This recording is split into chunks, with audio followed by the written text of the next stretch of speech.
Mula po daw sa Gumuhong Pader sa Barangay San Jose dito sa Navotas, lumipat po tayo dito sa Navotas Navigation Gate. Ito yung floodgate ng Navotas. Pero syempre, nagbibigay din ho ng benepisyo sana ito sa Malabon. At sabi nga ho dito, ito po ay 100% operational para maitaas. At kapag ho yan ay nakataas, kahit paano nakakatulong ho yan para hindi pumasok yung tubig dagat papunta doon sa Malabon at Navotas River na nagdudulot ng pagbaha doon sa mga kababayan natin. Ang problema, hindi po ito 100% naman maibaba. Hanggang 60% lang ho siya na ibababa. Ang nangyayari ho doon, kapag hindi na ibaba ng 100%, hindi ho makadaan yung mga barko na nakadaon dyan. At kaugnay niyan, makakusap po natin si Ginoong Von Villanueva, against ho yung head ng CDRMO ng Navotas. Sir, paano ito? Anong pinakamalaking epekto sa mga mamamayan ng Navotas kapag hindi ho to naibaba totally itong Navotas floodgate na ito? Sa mga mamamayan naman ho, doon sa ating mga kabahayan, hindi naman ho siya magkakaroon ng malaking epekto.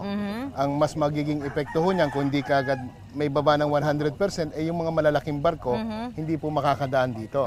Siyempre po, kung mabigat, hindi po siya maaari hong mas mababa yung kailangan niyang clearance para makatawid.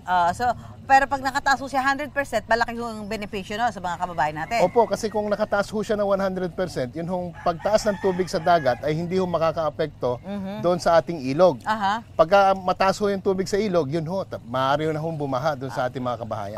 So sabi mo po, dapat parang completed na yung pagre-repair niya nitong August, no? Pero ano ho nangyari ngayon? Paano? Tuloy-tuloy ho ba o nakastack ho ba itong pagkukumpuni dito?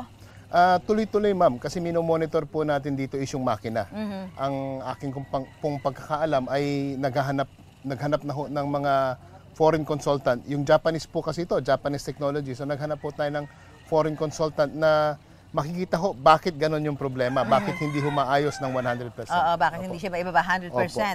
So maganda sana, 100% siya na itataas, 100% siya na ibababa. Para 100% operational po tayo. Pero may commitment naman sa inyo yung contractor na tutuloy-tuloy ho nila. Opo. Wala naman ho. Although ito ho, lilinawin ho natin, ito ho ay National Government Project ho, hindi ho ito sa local government. Pero dahil sila ho yung nakikinabang, direktang nakikinabang ang Navotas at Malabon, kaya sina Sir po ang parang kahit paano nagmo-monitor sa development, progress ng Si Congressman Toby Chanco po mismo ang talaga pong nakatutok po dito. Siya po mismo.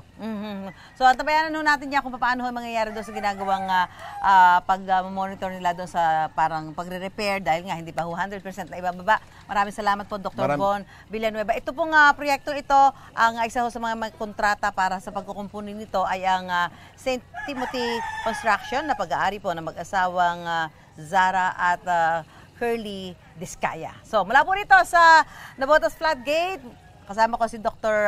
Von Villanueva. Back to studio po tayo. Maraming salamat po.